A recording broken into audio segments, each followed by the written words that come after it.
Welcome to the Not Boring Tech Writer, a podcast sponsored by Knowledge Owl. Together, we explore topics and hear from other writers to help inspire us, deepen our skills, and foster our distinctly not boring tech writing community.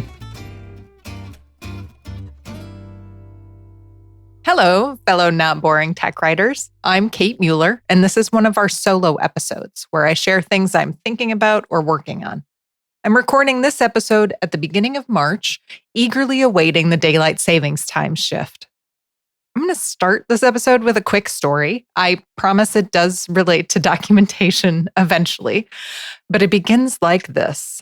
My house has mice. I've suspected this since last spring when I found an acorn stash and some plant pots I had in the basement. We rent our house, and I have to go outside and around the house to get into the basement, so I don't go down there a lot. In the winter, I go about once a month to check our heating fuel levels, and I store the plant pots and patio chairs down there in the fall and bring them out in the spring. But otherwise, I don't really go down there for months at a time. So after I found this acorn stash, I had some suspicions, but I didn't have a lot of evidence that these were mice. Like they could have been chipmunks, I don't know. Or that they were actually living in the house.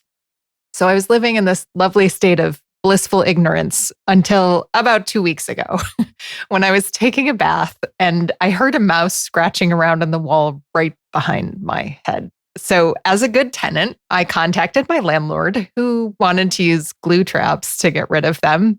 And I have some major issues with glue traps. So for the last week or so, I've been baiting live traps with really tasty things and then relocating the mice I trapped to a local nature preserve. At the time of this recording, I have now relocated 6 mice. You might be asking yourself, Kate, why on earth are you bringing up mice on a podcast about tech writing? I do say that these solo episodes are about things I'm thinking about, and I'm definitely thinking a lot about the mice, but where is the relevance? And I'm bringing it up because it's a lot like docs updates, kind of. So the problem started out feeling somewhat small and not worth prioritizing. And then suddenly it wasn't small and needed to be prioritized immediately. And once I started working on it, I chose a solution that was a good solution, but ended up being way more work than I originally thought I'd signed up for. And as I've gotten into it, the problem I thought I was solving is far more widespread than I initially thought it was. So not only am I doing more work because of the solution I picked, but I'm also doing more work because the problem turns out to be much bigger than I thought. The good news is that because I'm already kind of in the thick of it and working on it and in mousetrap mode, I don't feel as overwhelmed by the larger scope of it. I'm also paying attention to what seems to work better and iterating on that. And so my processes are becoming streamlined. And let's be optimistic. When I get to a place where the scratching in the wall totally stops, I will then put in some preventive measures to try to avoid having this happen again. See, it's exactly like a docs project, right? Am I beating myself up for mice appearing in my rented house? No, this is what mice do. I live in Maine. They want a warm place for the winter. I totally get it. By the same token, docs get outdated. It's in their very nature. We're not documenting static, unchanging things. We're documenting tools or processes that are constantly evolving. Docs tend towards staleness without human intervention. And that also isn't a thing I need to beat myself up about. Let's just accept that it's in their nature. And then when we identify problems, we focus on solutions and implementing processes to mitigate the future recurrence of that same problem. And if that story doesn't tell you all you need to know about how my current massive docs update is going, I'm not sure what will. So as I mentioned in my previous solo episodes, I've been continuing to update a ton of our support documentation to reflect both navigation changes and UI changes we rolled out. And I've also, because it's me, made it a slightly larger project by including some style guide changes and updates. Although my initial ambitions about really elaborate content type templates have kind of fallen by the wayside, I am still using some content type ideas and structures as I make these changes. And since I've promised you updates, here's my official update. So since we released the nav changes in mid-December, I've created or updated about 365 articles and deleted or archived another 20. So in total, in a little under 3 months, I've updated nearly 400 articles.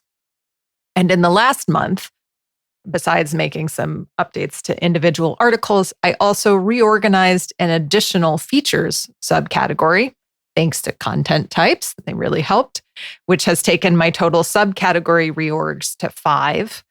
And this month, I tackled a much larger overhaul, restructuring and rewriting a lot of our search documentation. So not bad, not bad. Though I'm still a far cry from being done, I'm enjoying the process, and I'm oddly happy that I decided to combine some style guide updates with the navigation and UI changes. Along the way, I'm paying attention to many of the accessibility details that Kenzie and I talked about last episode, while also updating screenshots to match our current style guidelines, formatting callouts more consistently, removing things like this feature allows you to do X, and reworking them to say things like, use the feature this way to do X. This is a bit of a spoiler about our next guest episode too, by the way. I'm sure my velocity is likely a bit slower because of the added style elements, but I feel much prouder of the final products. And speaking of final products, here's a message from our sponsor. This episode is sponsored by Knowledge Owl, your team's next knowledge-based solution. You don't have to be a technical wizard to use Knowledge Owl. Our intuitive, robust features empower teammates of all feathers to spend more time on content and less time on administration. Learn more and sign up for a free 30-day trial at knowledgeowl.com. Today, I'm grateful for having a good, concise style guide and working with content types. These 2 changes have made these updates less stressful, despite me adding more style changes into them. They're giving me a better mousetrap, as it were. Oh God, is that cringe? I'm leaving it in anyway. The best example of how this is helping me is in my overhaul of our search documentation. So first, let me set the stage. The search docs were the first feature support docs I wrote at Knowledge Owl when I started in 2018. So almost 7 years ago now. And as with many of our first attempts at things, as the years have gone by, I have grown to like them less and less and less. When I wrote them, we didn't have a style guide or content types or even a consistent content hierarchy. We also weren't sure how much detail people would need on search, so I erred on the side of exhaustive documentation. None of this is likely the approach I'd use today if I were writing them from scratch. And I've updated that documentation in fits and starts as we've rolled out changes over the years. But it's one of those tasks that I knew was going to be a total beast. So I kept focusing on smaller changes that were more sustainable. I kind of figured, I'd get into it and it would be so nasty and overwhelming that I'd never finish it. And so I just kept putting it off. And the docs clearly showed that approach if you looked closely enough.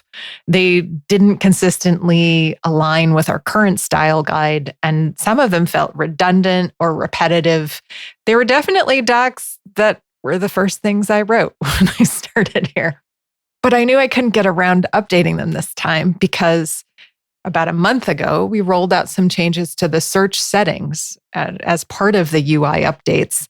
And so I couldn't just keep kicking that can down the road.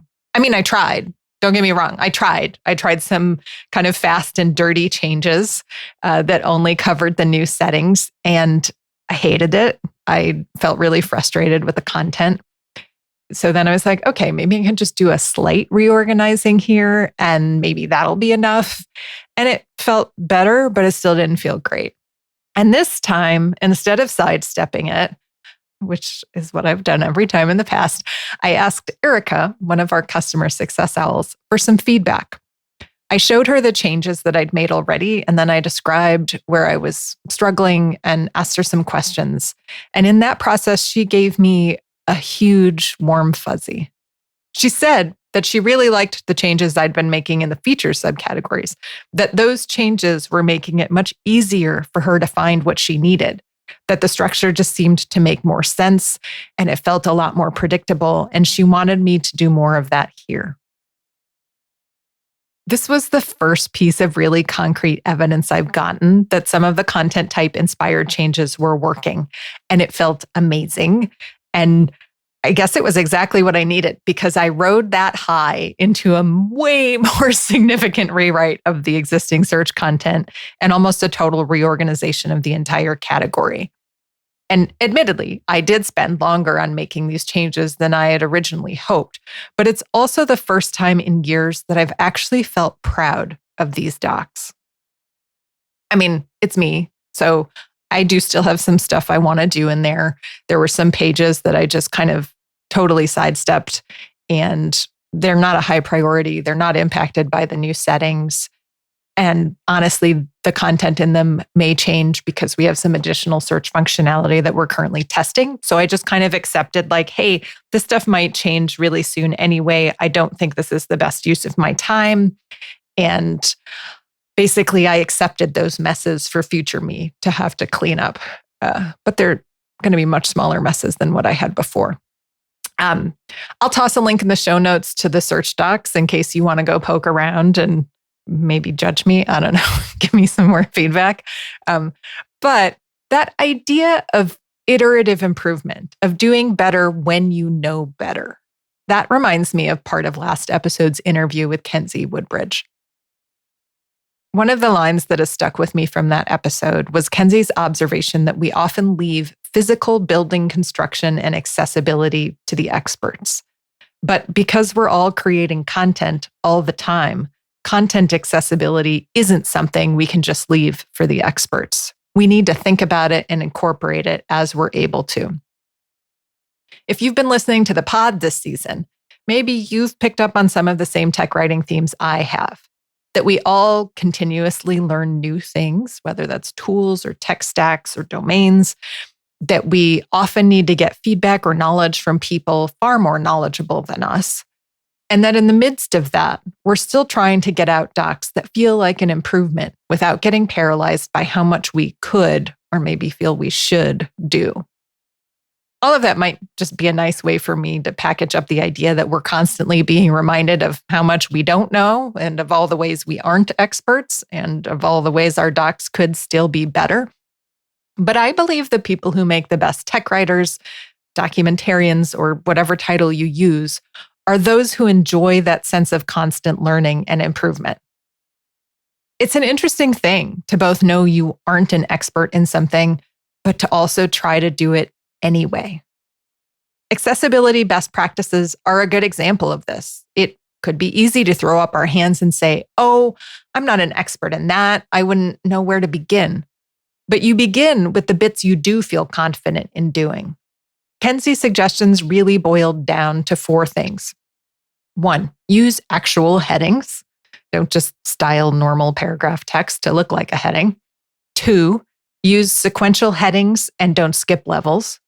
3, use link text that has more meaning than see more or click here. And 4, add alt text to images. All 4 of these aren't particularly hard.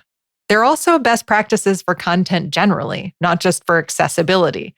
They help with sense making and wayfinding activities. They increase information sent, and they help buoy your search engine optimization. They're the kinds of improvements it's a lot easier for me to prioritize because they meet multiple needs at once.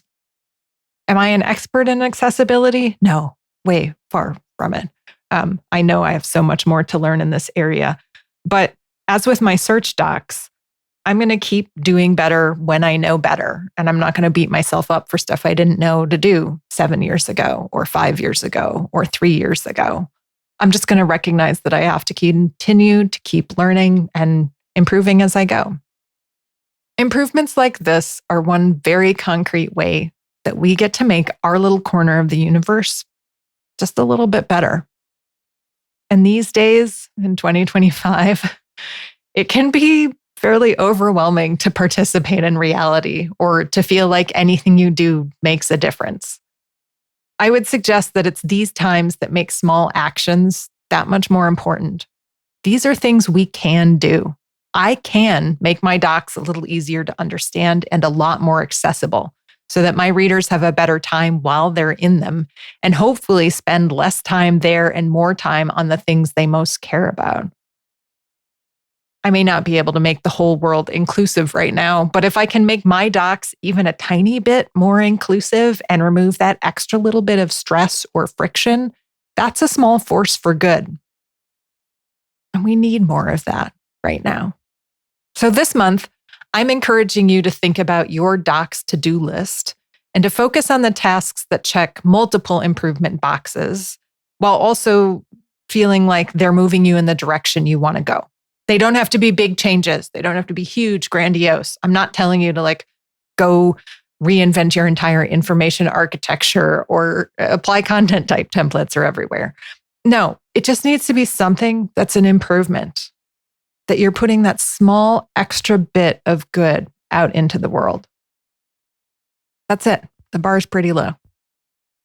And I think that's maybe a good note for me to wrap up this episode on. So thank you for listening. If you have ideas for topics or guests, if there's a bit of the tech writing world that your life would be improved by hearing an episode on, please message us on Blue Sky at The Not Boring Tech Writer or email tnbtw, as in The Not Boring Tech Writer, at knowledgeowl.com. The Not Boring Tech Writer is produced by the lovely humans at Astronomic Audio, with editing by Dylan, transcription by Alan, and post-production by Bean and Alex. Chad Timblin is our podcast head of operations. Our theme song is by Brightside Studio. Our artwork is by Bill Netherlands. You can check out Knowledge Owl's products at knowledgeowl.com. And if you want to work with me on docs, on knowledge management coaching, on revamping an existing knowledge base, go to knowledgewithsass.com. That's knowledgewithsass.com. Until next time, I'm Kate Mueller, and you are the Not Boring Tech Writer.